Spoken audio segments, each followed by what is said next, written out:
It was so cold. It was the coldest winter in 50 years. I was in a foxhole one time, so cold, probably my first month in combat.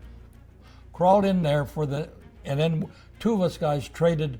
We'd go up and stand outside or sit outside for maybe 2 hours, just in case we were in hand-to-hand combat.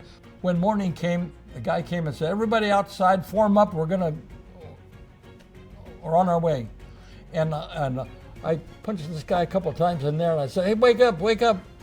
And it turned out to be a dead German. I thought, man, oh alive, but you know, pretty soon you got accustomed to seeing injured or dying or killing, you know. Warning, the frontline testimony you're about to hear is, at times, extremely graphic. The realities of war are often difficult, but it's vitally important that these stories are told and the lessons are learned. Viewer discretion is advised. Hello, my name is Vern Schmidt. My real name is Vernon Schmidt, but I've been known Vern for at least 50, 60 years, so I go by Vern mostly. I was in what we call Easy Company of the 358th Regiment of the 90th Infantry Division, 3rd Army under General George S. Patton, Jr. And if you could please tell us, what was your specific job in Company E?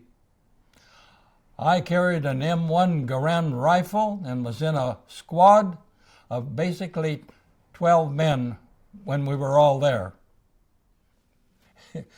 We pulled into a little village. Didn't you know where we were? Pulled in a little village. We were actually in Germany. Didn't know it at all. The truck stopped.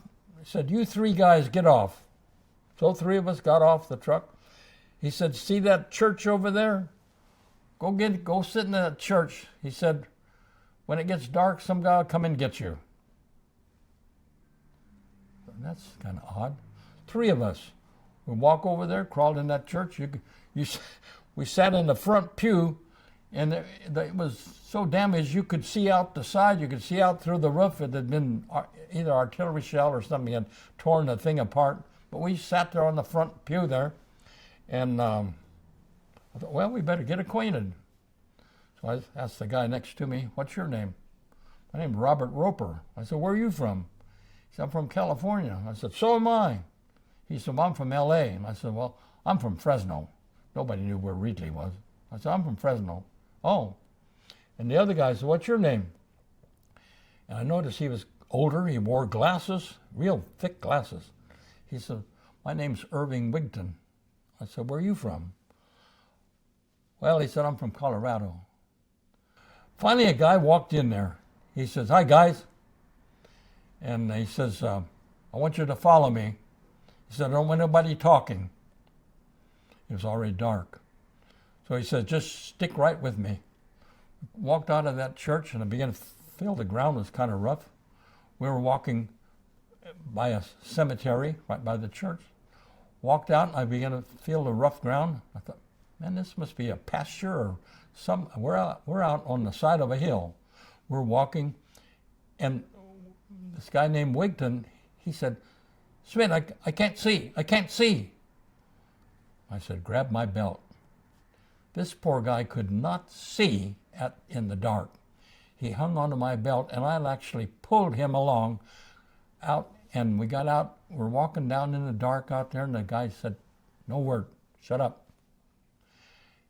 And pretty soon I hear him stop. 2 guys exchanged a password. Password then was like 2 names, movie stars, okay, like Marilyn Monroe. That could be a password. One guy would say Marilyn, the other guy would, if he knew, he would say Monroe. The guy knew, hey, you guys are part of me. So you had to use 2 words. I heard them exchange them. So the guy took us down, kind of down a hill there, and all of a sudden I heard a kind of a squeaking, sound like an iron door opening up. Near the side of a hill, a mountain like. This door opened up. "Follow me." We walk inside. What in the world is this? Turned out to be a German bunker. We called them pillboxes, okay? I learned right away, we got to be very close. We crawled in there, and there's no light except There's a wine bottle in the middle of the room with a sock inside and a little light. There was gasoline in this little wine bottle, and that was our light. You could see it flickering there. And the guy in charge there was a staff sergeant. My name is Sergeant Mueller. I'm the squad leader here. You're in E Company, 358 Infantry Regiment of the 90th Infantry Division. I welcome you. And he says, we're in the 3rd Army. We're serving under General Patton. Wow, a whole mouthful, and all of a sudden, we're a part of an outfit. He let us know we were in the Siegfried Line. And he says, we're gonna head off. We got to clear out these pillboxes. I thought, boy, we're in combat. You could hard to hear. You could hear the artillery shells coming over, and I thought, wow, muddy everything, mud around every place. And off we go. Taking the pillboxes wasn't easy because you didn't know you were on top of them or right by them till you were right there. But fortunately for us, I would say most of them were evacuated. Nobody was inside. And pretty soon we heard, guys hit the ground. Somebody had seen us. The Germans, they knew exactly where we were. They were there probably the day before. So we were slowly, I realized, we're slowly pushing the Germans eastward day by day. Pretty tough going. I thought, I wonder where we're going to sleep tonight. Well, we got into the woods, and again, the Germans opened up a machine gun on us, and we had to hit the dirt again. Finally, we had to move back into the woods again. There we began to find German foxholes, already dug. They would lob in mortars or whatever. I had one land as close as you and I are together right here. Landed right there, exploded, but it was a dud. So all it did was throw dirt all over me. Never exploded, or I wouldn't be sitting here talking today. And I thought, you know, somebody must have done something to make that thing a dud. And pretty soon artillery shell would land nearby, and didn't explode. That's odd. But boy, their machine guns and their automatic weapons were right on. And on my 9th day of combat, the three of us, were the only ones we knew each other, because we'd spent almost a whole day getting acquainted. So we tried to dig in together because we felt we could comfort one another. Roper and I start digging together or getting in foxholes together because I knew him and he's from L.A., okay? So I feel I know him better than I know Wigton. But Wigton would dig in with someone else. On my 9th day, my squad leader came to me and he said, Schmidt, I didn't even know his name. He said, Schmidt, he said, I want you to take my radio. He said, I'm sending Markham back to the rear to have a few days rest. He said, you're gonna carry his walkie-talkie. Wherever I go, you follow me. And I thought, wow, what am I gonna do about Roper here? He's my buddy. He said, Roper and Wigton they'll be together, you follow me. So I take this walkie-talkie, it looked like about the size of a loaf of bread. And we started to one direction. He said, Roper and Wigton, dig in. You follow me, Schmidt. He found one big German foxhole. He crawled in that and he said, you crawl in here with me. It was just, I could hear the other guys digging. Our squad was digging in on the side of this hill. And in about 10 minutes, the Germans had figured out right where we were. They might have heard us digging, or somebody might have seen us, or whatever. But 2 artillery shells came in. They were called tree bursts. They could time them to explode up in the air, and they would explode up there and just send down their just red hot shrouds of metal. And one shell came down, and I should say maybe both of them came down at the same time, or one right behind the other. Killed both of these guys. Roper was killed instantly, never knew what hit him. Wigton, I heard him holler, medic, medic, and then he dropped. He died within, I say, 10 seconds. Two of them both dead. Barely 19 years old. So I was a kid, but I was learning in a hurry. Learning things in a hurry.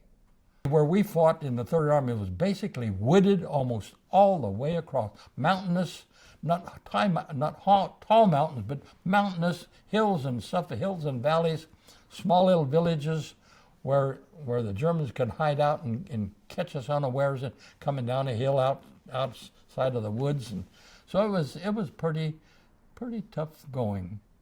We had come out of the woods. I'd been all day in the woods coming out of there. Come out of there, and here we see some houses. I thought, my goodness, there's civilization. And my sergeant was right nearby with us, and we were used to, if we saw a little village, which in the Siegfried Line there were a lot of little tiny towns, we would toss a grenade in to make sure we were secure. And we hadn't seen a little town like this for a while, and we come up and I said, man, here's a house here. It's either us or them. And I got ready. I said, I'm going to toss a grenade in, and all of a sudden I just had a sudden intuition. No. And again,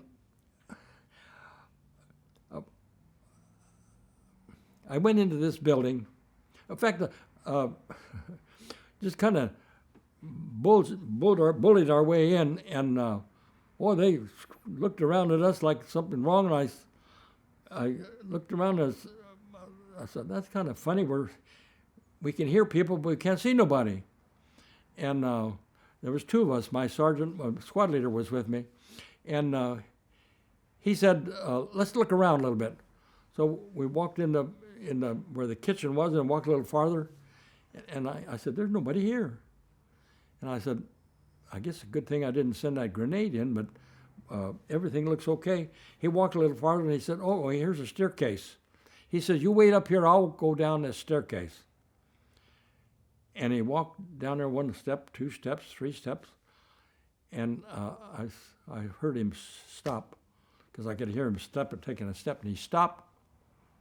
And I heard him say something, and I thought, hey, there must be somebody down here.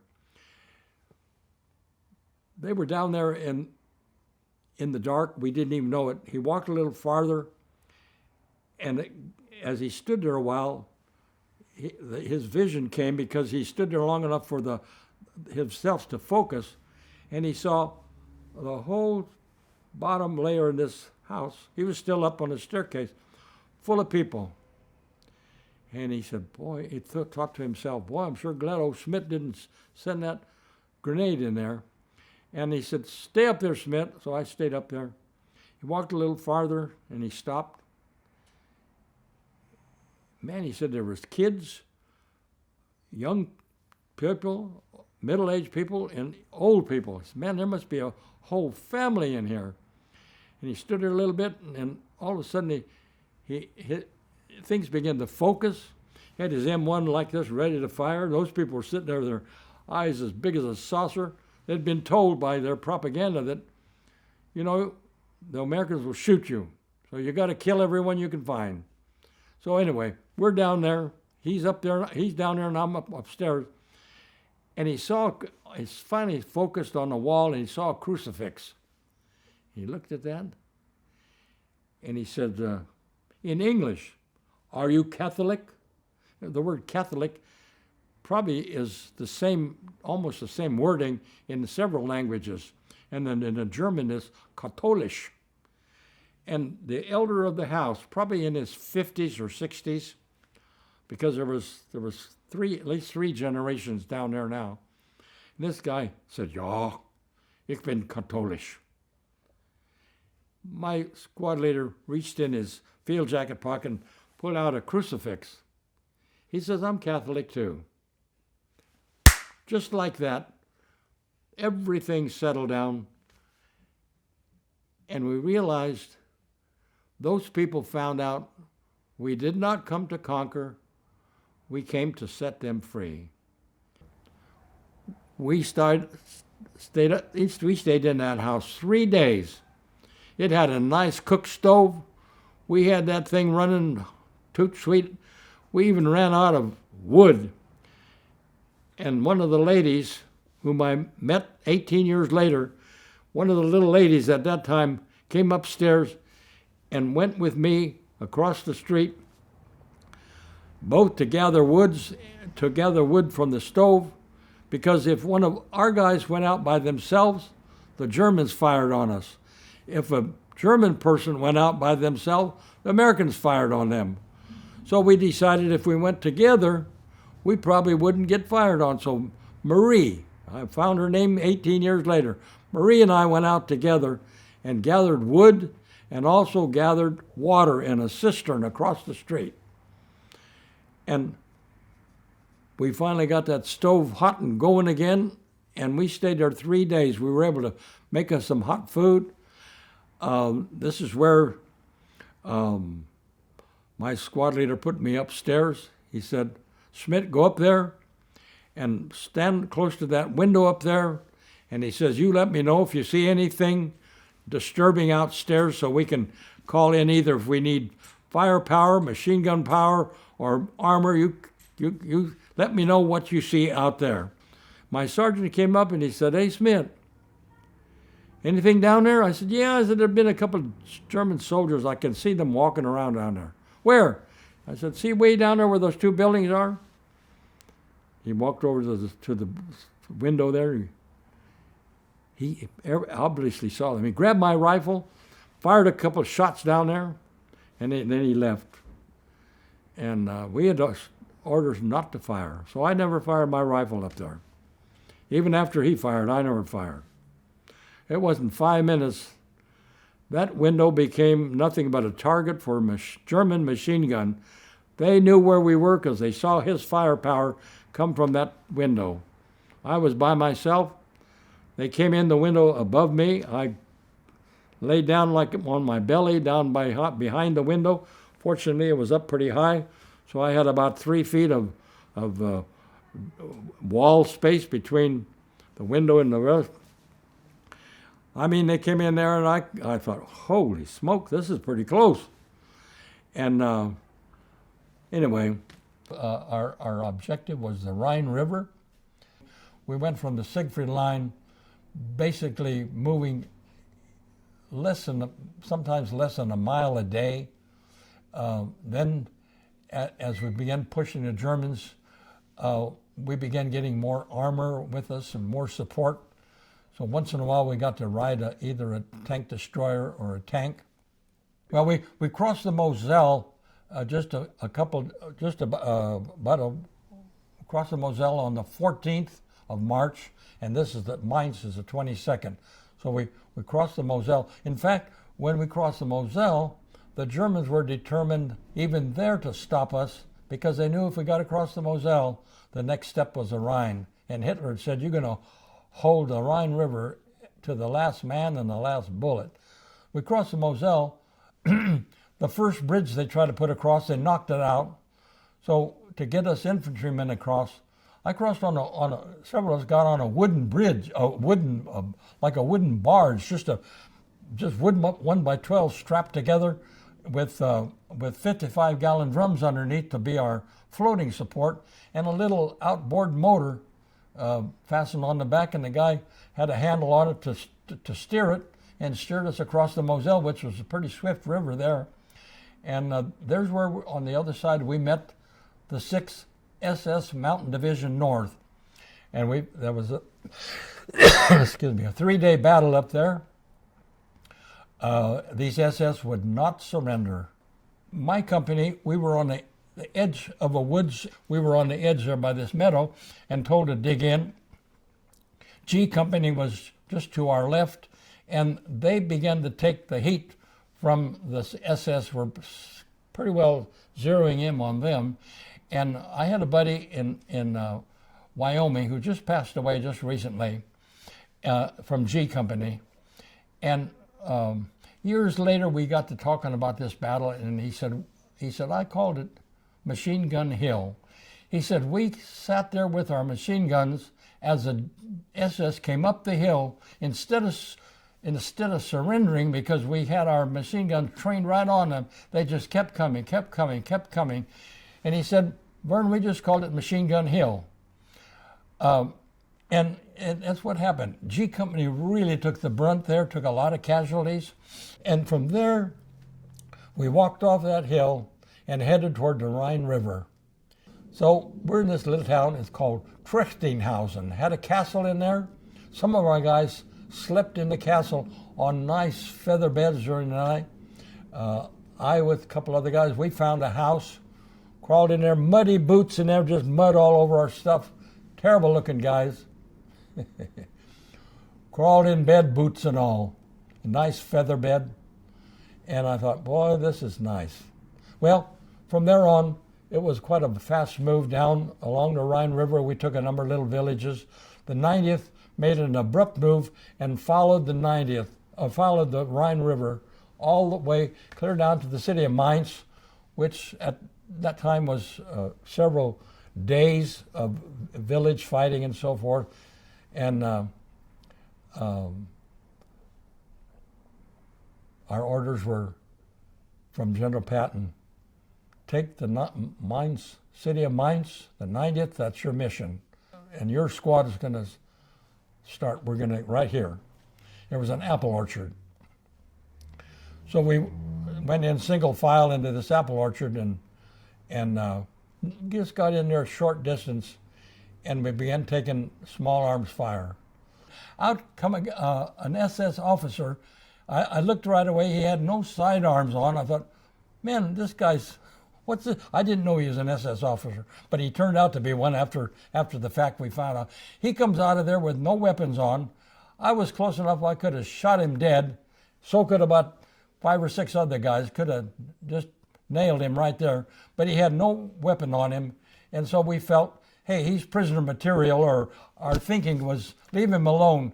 And he was trying to surrender, but he was yelling at us and calling us American swines. And in German, calling a guy a swine was like a real nasty cuss word in English. Calling a person a swine, that was the bottom of the barrel you could be. And he was just cursing us and calling Amerikanische swine, Amerikanische swine. And I thought, you think how, everything happened so fast. I still said, why didn't somebody shoot the guy? And the sergeant yelled, shoot that bastard, shoot that bastard. We took him a prisoner. German rifle snapping right over us. I dropped into a furrow. All of us found furrows in a hurry and laid there, and our sergeant hollered, keep moving forward. And we got quite a ways we could start seeing buildings. And I heard a guy say, everybody up, marching fire. We spread out all in a frontal position, and we all start walking, and we called marching fire. Our M1 had 7 rounds, and as fast as you could pull the trigger, you could empty out 7 rounds, stick 7 rounds right back in again, and keep marching, pulling the trigger, and emptying our rifles, just firing straight ahead. We actually stopped them for a while, and meanwhile, I saw a guy standing under a shed with a great big old radio on his back, and I heard him talking. And I was close enough to hear him. I'm sure it was somebody in the rear that he was talking to get some firepower from the Air Corps. And we were receiving artillery rounds coming over us and landing behind us, and the Americans were forcing artillery over us and landing in front of us. And I thought, boy, I remember the saying, between a rock and a hard place. And I said, boy, that's exactly where I'm at, between a rock and a hard place. But I heard this guy talking, and I just said, this guy is trying to bring us some help. And it wasn't just a few minutes. Here came 4 P-47 fighter planes, one of the best ground supporters that we had. It had 4 50 caliber machine guns in each wing. That meant when they came down, eight 50 calibers were firing. They were close enough to where we could see the pilot in the aircraft. Came right down just in front of us. One right behind the other. 4 of them came and just came right straight down and then up, and they were strafing all the while. And years later, I'm reading the book about Hitler saying, Mainz will be taken and held off by the last man and the last bullet. And I thought, something. Here's 4 P-47s, and everything got quiet. Okay, spread out. Spread out. I was up in the 2nd story of a building with my BAR man. We didn't find a soul in there. I said, well, it's got 2 stories. Let's go upstairs. So he's covering me. I walk up first, and he's got the BAR right with his hand there, and we get up on the 2nd story. And there's a big old window there, and of course, they don't have screens over there. The windows were wide open, and just directly across from us there, about 20-some feet, here's another house, window wide open, and there I see 2 Germans. And we just like that, we saw each other. And I said, Mike, those 2 guys are going to go downstairs, come through the cellar, and come up and get us. He walked over to the window, stood there a little bit. All of a sudden, I saw him turn his BAR down, and he turned around, a big grin on his face. He said, hey, Smitty, they ain't coming up. He nailed them both. We went downstairs, got orders to spread out, and I went into one back of a kind of a house with a big wall around it, and I walked through the gate. Went and I saw a basement, and I hollered down, and I said, hey, Rouse, come and see Hande Ho. In other words, come up with your hands up. I stood there with my M1 pointing right into that basement. One by one, guys came up there with held their rifle in their hand and handed it to me. They could have shot me coming up there. They handed it to me like that. I grabbed it. I had my M1 hung like this and held the thing and took my other hand and pulled the bolt out, threw the bolt over the fence and threw the thing down. Another guy came up. I did the same thing. 18 guys come out of that basement. When they all came up and handed me their rifle, I got to thinking, again, I'm amazed I must have had a few intelligent brains in me. I got to thinking, out of 18 guys, there's got to be maybe an officer, or at least got to be a sergeant, somebody in charge who wore a sidearm, a P-38 or a Mauser or some kind of a sidearm pistol. So I hollered, I said, where's the pistols? And one guy said, nix haben, which means we don't have any. And I hollered at him. I looked at 18 guys. I said, someone down there it's got to be an officer or a sergeant. I says, go back down there and bring me the pistols. 2 guys went back down. They came up with a tray in their hand. They had 2 P-38s in this tray and several boxes of ammunition. And I don't know why I had a premonition, because all I had was 18 prisoners. I had their rifles laying there on the floor, nothing to show for it. So they went down there and they came up, like I said, with a tray in their hand. Well, I grabbed these 2 P-38s. I threw the ammunition down on the ground. I didn't need that stuff. I stuck them inside, one on each side of my field jacket, inside, because my field jacket was tightened around with a belt, my ammo belt on the outside. So it actually was like a pocket. My field jacket was like a pocket. So I put one on each side and came out of there with 2 P-38s. These are souvenirs, Do you still have them? No. I traded one later on for a P-25, a little tiny one. And I had a shoulder holster with it. And I got caught after the war with it. Threw the bolts over the fence, threw them down there. I grabbed them. I said, mach schnell. We walked out through the gate, and there stands my other 2 guys that were 3 of us there. We had 54 prisoners. And one thing the Germans knew how to do If you gave a couple of commands like that, there were 2 rows of corn. Well, those guys lined up right away. And so it started to get dark. So we asked them if they had handkerchiefs or something white. Found a few sticks, one up in front, one in the back, and one in the middle. We found some white handkerchiefs or a piece of a bed sheet or something. We got them lined up, and I was right up in front. We marched these guys down. I said, well, we must have come from this direction. So we walked up a street, pretty good sized street. A Jeep came by, and I thought, well, we found a big old warehouse, and we stopped there. It was already dark. Walked up to the side there, and there was a steps there, and opened the doors. And inside, everything off, all your jackets, everything that you have on you, lay it on a table over there. So we found some candles, and we lit. Pretty soon we had lights. Took their bedding, hung up on the windows, so nobody could see us from the outside, no light. And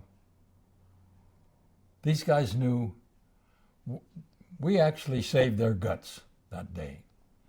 One of them come to me and says, when do we eat? I thought, well, when do we eat? I didn't even know where we were. When do we eat? Another guy came up to me, and he said he had to go to the bathroom. So we opened the door, and I stand there with the M1 right there. So he does his business right there. Oh, man. Another guy come up to me, and he said, how old are you? I said, 18, 19. Oh, yes, young boy. I'm 54-year-old. I'm World War I. Your father in World War I? Yeah. He laughed. He said, maybe I prisoner of your dad. I said, well, maybe. Now he says now his little boy captures me. He thought that was kind of funny, But they were so happy. They knew now that their life was not in danger anymore. So we finally got some help to take them back to the rear. And a Jeep picked us up, and I said, we're from E Company. Oh, they're down by the railroad station. I sat up, there was 3 of us. I sat up on the fender and held on, and all of a sudden somebody hollered, get off the street, they're firing down here with a German machine gun. So the Jeep let us off, and we hid for a while. Pretty soon, everything stopped. He came back up and picked us up again. Drove us right up to the front where he said, right inside that building, you'll find your people. Walked inside. Hey, Schmidt, you got a whole bunch of letters. A letter from my mom. Glenn has been found. He's now a prisoner of war. We don't know where, nothing, but we just know he's alive. That's the first note stated that my brother was alive since January. So, and I read another letter from my girlfriend, Donna. Tell me, our whole church is praying for you guys. I thought, well, no wonder we're still alive. That was a happy night. I finally was with my friends again and had something to eat. Never forget those days.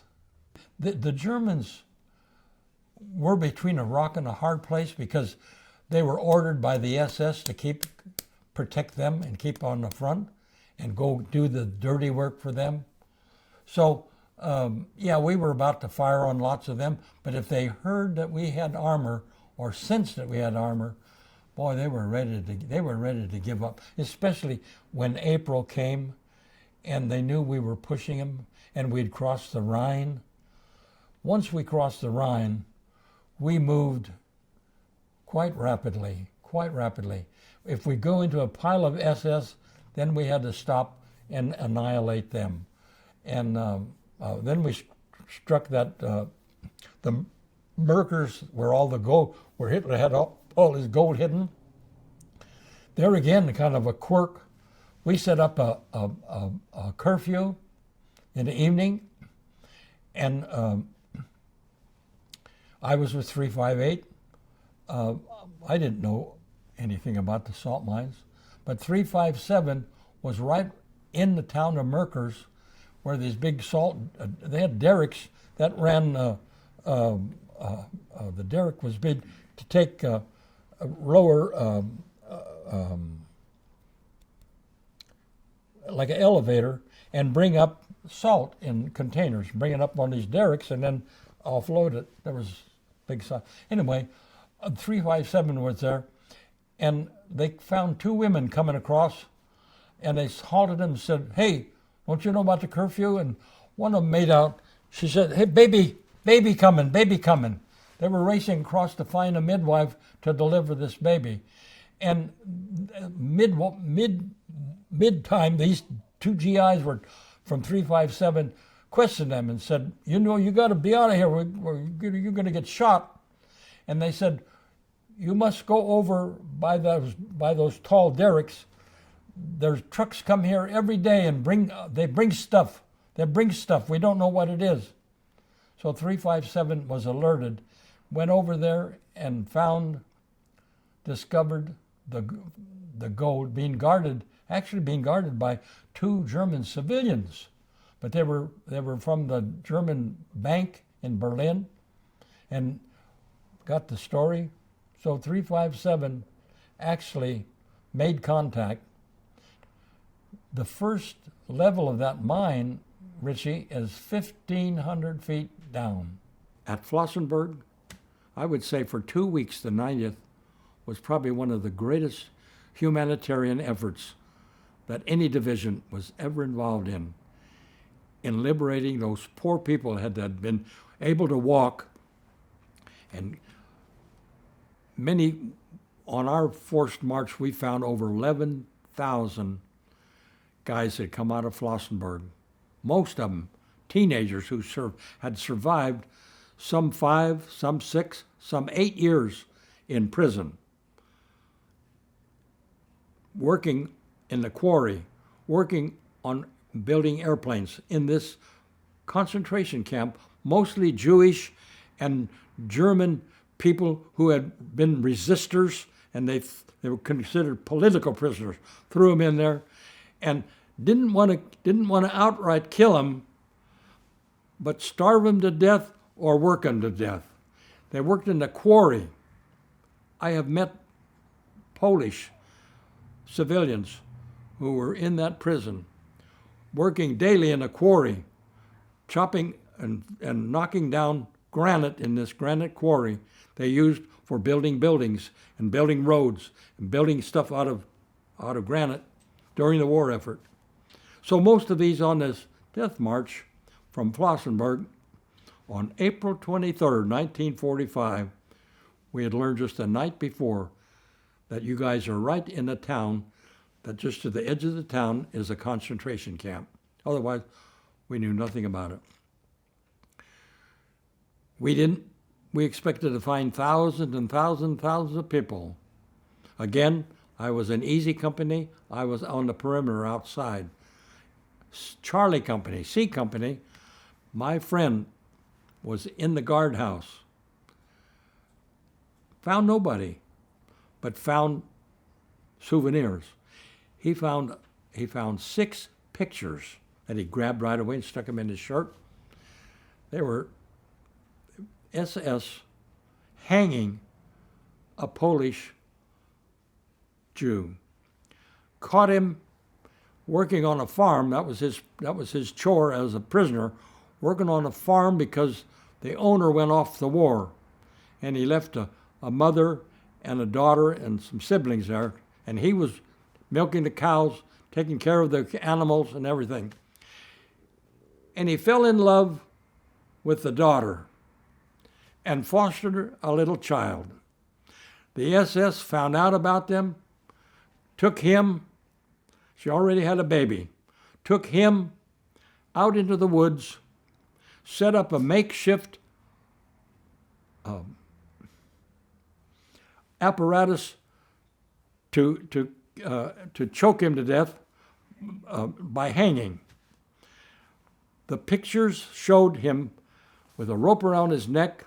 They showed this makeshift thing. All it was like two like sawhorses and a board across, and he could stand on that board, and I got pictures of him standing on the board, and the people that they got to watch it were other prisoners in the same situation, and it says, you're going to see this because we want you to know what happens when you disobey a German order.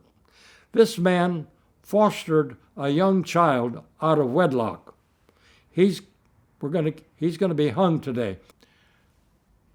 I became a recipient of those pictures because Charlie was going to burn them. He came to a reunion, a 9th Division reunion, and I said, Charlie, to me, that's history. If you're going to burn them, give them to me. He gave them to me. I made a visit, my first visit to Flossenbürg in 2008. I told them about these pictures. They said, can we buy them? I said, no. Can we have them? I said, no. But I will send them to you. I will send them to you, and when you get through with them, you send them back. Make sure I get them back, because they're my pictures for my history, my knowledge, and I want to never forget what Charlie Hollenbeck did. He gave them to me rather than burn them. I sent it to them. They are now approximately this tall, have been refurbished, I guess you'd say. They're in their museum, and when people come and say, what is this? So we get to tell the story. This man paid a price, and I guess he did like a lot of people. If he found a nice lady and fell in love, what happens? Okay? So he fostered a little girl, and he paid the price. Because we had no knowledge of the severity or whatever, they actually, a C company, Charlie company, was assigned to go in where the gate was. Okay? I was with Easy Company. I don't know where F Company was. I don't know where C Company was until after the war, and I meet Charlie, and he says, I walked in the gate, and we went up. He walked into the building where the SS had been quartered. We went in there that was the 23rd of April. On the 16th, the SS ordered everybody that could walk out and either put them on a train or on a forced march. They scattered out. There was 30-some thousand there then, and they scattered them out. 11,000 happened to be on the forced march that E Company was involved in. We actually began to find these guys. In fact, we would find several places. I thought, here's an arm sticking out of the ground. Another place I saw a foot sticking out of the ground. And I thought something. Pretty soon we began getting a story began to come together after a couple of days. We were liberating the forced march people who were coming out of that camp. And now, having been back there so many times, I have met people who were on that forced march. I talked to one just 3 days ago. He lives in New York City. He was 13 years old on that forced march. If a guy could walk, he was on that march. If you stumbled and fell, one of the German guards shot you with a rifle. They also had dogs so they could control things, keep you kind of upset. So on that march, between the 16th of April to the 23rd, 24th, 25th, just those few 10 or 12 days, out of 11,000 on this one particular march, half of them were already dead, either shot in cold blood or just stumbled and fell of exhaustion from nothing to eat, nothing to drink. They just died from exhaustion. So, and I've been fortunate over the years. I had one right in this house right here. Guy knocked on my door one day, and he said, I saw an article you wrote in the Fresno Bee here. He said, I saw you mention a place called Flossenbürg. He said, I was on the death march from Flossenbürg. He said, I came here today, I read that article where you said you were on VE Day in Czechoslovakia. He said, I just had to figure out if you were there, you must have survived Flossenbürg. And when I shared him that I was on liberating guys on the death march, he said, Vern, you are my liberator. I have his book that he wrote, or actually a lady wrote, his story and published it. Here's a guy, he said, Vern, on that march, I was 21 years old. I came from the Netherlands. My family was all gone. I weighed 62 pounds. 21 years old, I weighed 62 pounds. I was next to being dead. So he said, you are my liberator. I said, Lou, you know, I don't know you. He says, yeah, but I know who you are. You're part of the tough hombres. They're our liberator. After the war, we were in occupation duty, but we had these people working in our kitchen because they hadn't been repatriated yet. They had not found family enough to send them home. And this guy was from, I think I want to say Poland, I don't know. He could speak a little English. And he was working in our kitchen, and I was working in the kitchen because I think I mentioned to you, I was carrying a little German weapon when I was supposed to have turned it in, and I got caught with it. And so anyway, I was working in the kitchen, and this guy said, he said, Smitty, did you find many duds in either our artillery or mortars and so forth? I said, yeah. He says, you know, when I was a prisoner of the Germans, I worked in a munitions plant making shells and so forth. And he said, you know, we knew we were making stuff to kill you. And he said, some of us got to thinking, what can we do to change that? He said we would insert a little screw or a little spring into the firing device of whatever we were developing for the Germans. And we're working on an assembly line. And he said, sometimes I would take a screw out, put it under my tongue, or sometimes a spring that was in the firing device. I would take it out and put it under my tongue and slip the thing on through. And I says, you know, I need to thank you. I'm probably alive today because of something you did for me. Because that mortar shell landed, I would say, probably 6 feet from me, threw dirt all over me just from the concussion of the thing landing there in the dirt, but never exploded, or I wouldn't be sitting here today. So those are some of the things that people did for us that we had no idea until after the war. You get to talking with some of these people who had been behind the wire and suffered at the hands of the Germans. You know, they said, we want to do something for you guys.